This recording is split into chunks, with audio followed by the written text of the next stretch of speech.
Hey there, calculus fans. A video here to just talk about how to analyze a function.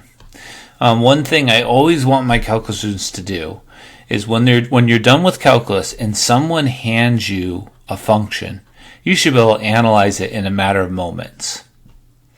That's one of the biggest skills you're supposed to take out of calculus. But I find that students memorize these things, these first derivative tests and second derivative tests, and the moment the quarter's over, they're like, oh, I can't remember the test, so I don't know what to do.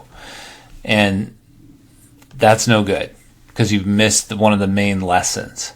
So I just thought we'd do this really quickly. And, if you've taken calculus, you should know how to analyze a function very quickly. But I'll show you quickly and then I'll talk about it. So here's what you do. You take the derivative. When in doubt in calculus, take the derivative and set it equal to 0. What we're trying to do is find what we call the critical points, but really it's just the bumps. And then we're trying to find when that's 0.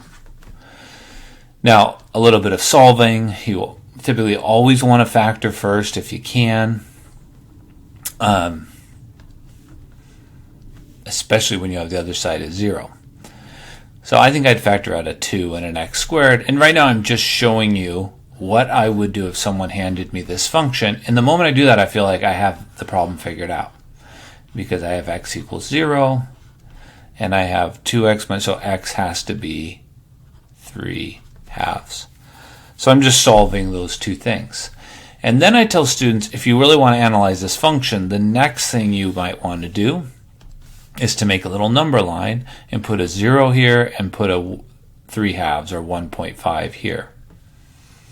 And then I'm just going to figure out when the function is uphill and downhill. So in my mind, I think I'm going to put the slopes down here and I'm going to describe the height up here. Now this is my own way. Most people do something like this when they're teaching it, but I have a couple little things that I think are nice to do. And all you're trying to do is figure out what I didn't realize this till I've been teaching for a while, that almost more important than finding these is finding that those are the only ones. That means there is no other place where you change from positive to negative. Why am I saying that's so valuable? Well, that means that everywhere over here it has to be positive or negative, and because of that you can pick anything over there.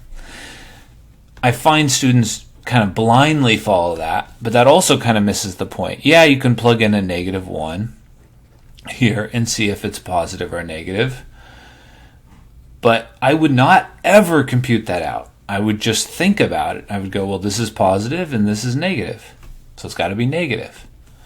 Plugging in numbers kind of is blindly following. I mean, I would plug in -10,000 in my head. And I would say, okay, this is positive, and this is definitely negative, so it's negative. And the point of that is now I know that the graph goes downhill, and I know there can be no bumps over here. So if I was going to graph this function, I know that like if I'm going to even if I want to use a graphing calculator, I now know that I don't really need to look beyond 0, because there are no bumps. Okay, that's the value. Calculus very quickly tells you where the key features of the graph are. And I think I'm surprised how many students leave calculus and don't realize that. That was very fast to do that. And then we just keep going, to pick a number in here. What about if we put a 1 in here? What happens? You get positive and negative. It's negative. It's downhill.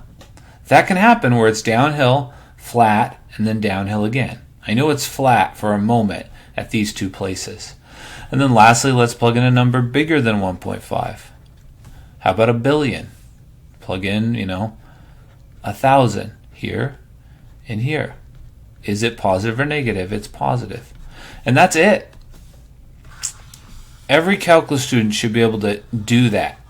Get those deductions very quickly when they leave a calculus course. Because by the end of a calculus course, you can take derivatives.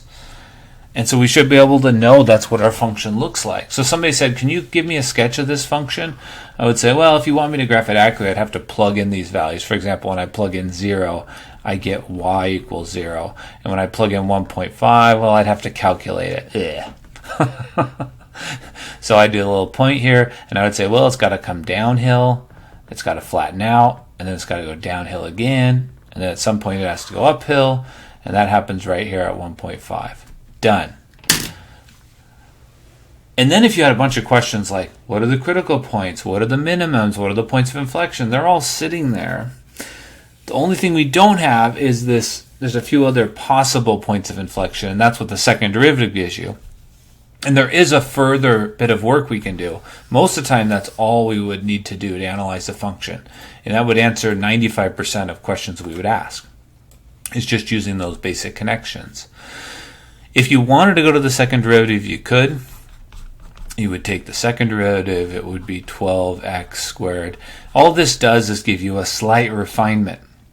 It tells you when the function is smiling or frowning.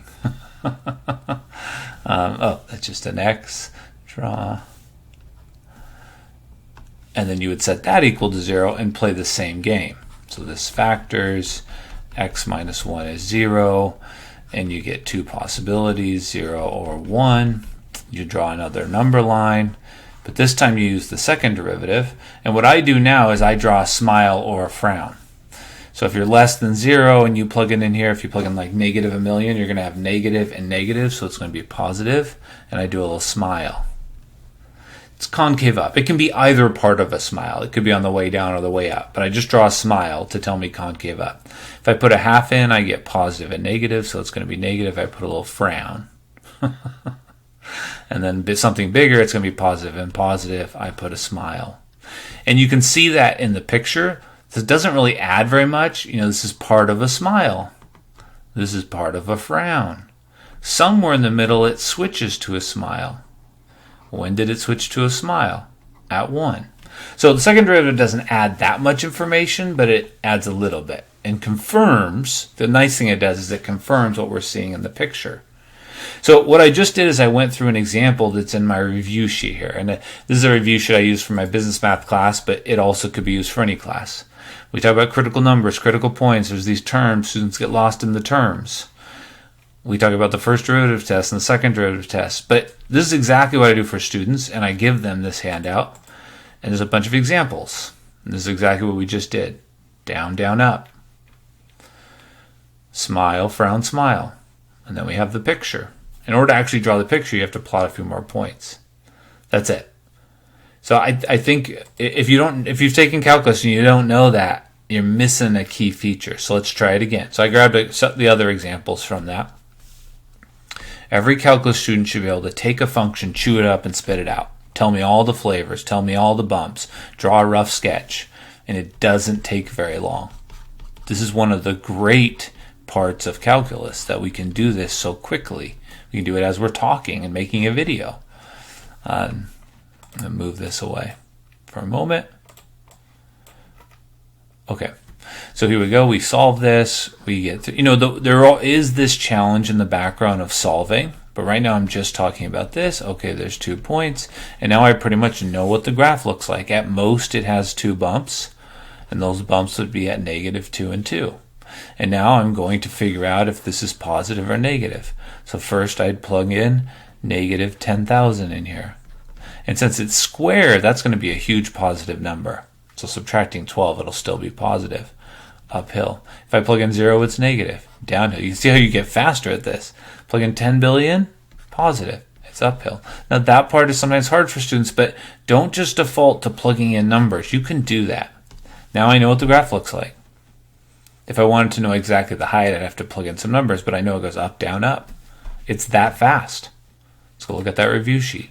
That's the next example. Up, down, up. You can go a little further with concavity, but I know the general shape.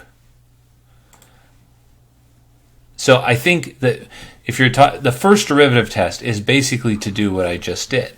The second derivative test is basically to think about the concavity. Sometimes you can use one or the other or both to answer certain questions. But honestly, 90% of the questions you can answer just by drawing that number line. Like if the question said, where are the maximum? You would say right here. Where are the minimum? You would say right here. Okay. So it's important we emphasize this to students, since this is one of the number one uses of calculus. So then what this is helpful for is now when you encounter a function you've never seen before, which always happens to students at some point, they get a function, they're like, I don't know what to do, then you play this game. Because this is for my math 112 class, we don't really talk about asymptotes and negative values, so I think I asked them just for positive. So you have to add a little bit to the story to get more general functions, but that function doesn't bother me. I don't, right off the bat, know what it looks like. So what I'm going to do is take some derivatives. Now, a calculus student would write this as x to the negative 1 minus 5x to the negative 2, and then they would take the derivative. It would be negative x to the negative 2 plus 10x to the negative 3, and then you're going to set that equal to 0. Now, I like to tell students, the moment you're done taking derivatives, negative exponents tend to make things look bad. So I would get rid of them and rewrite it without negative exponents. And then I always talk about this in class, how this is the sort of equation that always bothers students. And the reason it looks bad is because of the fractions, and we can get rid of those right away by multiplying both sides by x to the third. So we multiply. And then a question that looks hard turns out not to be hard, because this is just minus x plus 10, and you get 10. And the moment I've done that, I'm almost done. Why do I say I'm almost done? Well, now I make my number line. I put a 10 here. We're stopping at 0 because I didn't want you to go past that. And our function is this. This is our derivative. So I just need to figure out what's happening here, and I will know what the graph looks like. I mean, it's almost unreasonably effective how quickly we can analyze a function just by building up these derivative rules we've been doing. So, for example, what happens if you plug in a 1? Well, you get minus 1 plus 10. That's a positive. We're uphill. What happens if you plug in...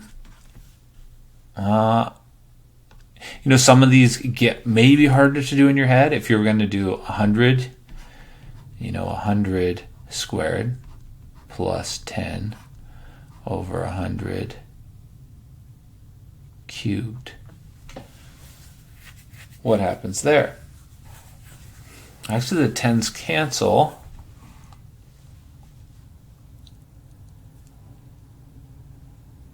And we get 0. What am I thinking wrong? Oh, I'm doing 100. The 10s don't cancel.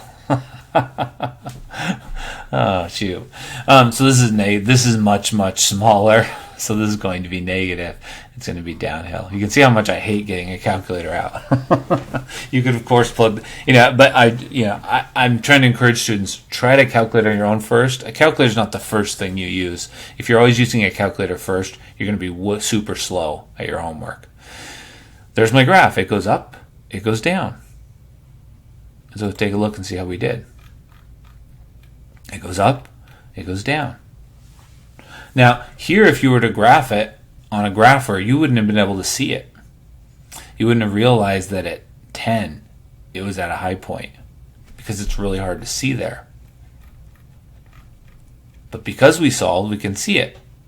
We know where it is. Okay, then let me finish with one more example. So, as soon as functions start to get a little more complicated, where there's asymptotes, you need a little more of a process. And that's what we do in our Math 124 class, is we talk about things to look for before you play this game. But you can really do them independently. Like in this case, I would know there's an asymptote when x is 0. So, we teach students to add a few things to their routine, which is figure out where things don't make sense, which would be at x equals 0. And also figure out what happens as you go way to the right and way to the left. That just adds a dimension to our understanding of a graph, and usually that's really easy to figure out. Like in this case, when I plug in a really large number, I go up.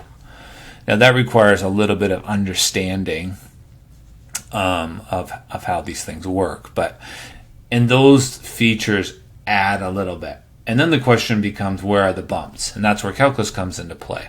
And no matter what the function is, I know what to do.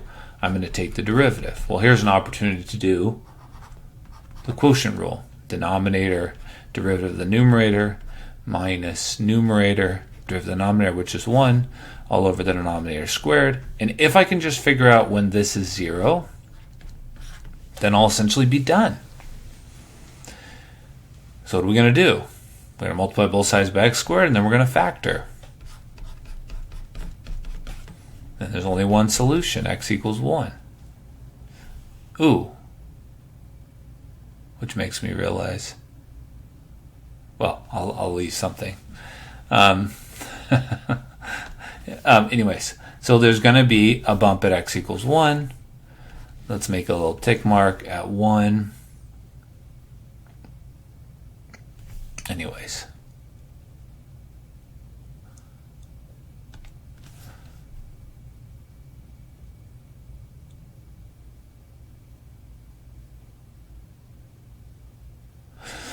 So if we plug in a large number to this, is it positive or negative? E to the x, and yes, it gets messier the more we add in here. But if I plug in 1,000 in here, I can see all of those are going to be positive, so it's uphill. If I plug in something close to 0, like a half, I'm going to get a negative, and everything else will be a positive, so it's negative, so it's downhill. So this goes down and goes up. Kind of an interesting function. On this side, on the left, there are no bumps because we did not find any places where the derivative is 0. So what actually happens is it's negative and it approaches here. I think I drew it incorrectly there for a second. It looks like that. So that's pretty slick that we can, generate these pictures so quickly by really just making this. All right, hope that's of interest to you.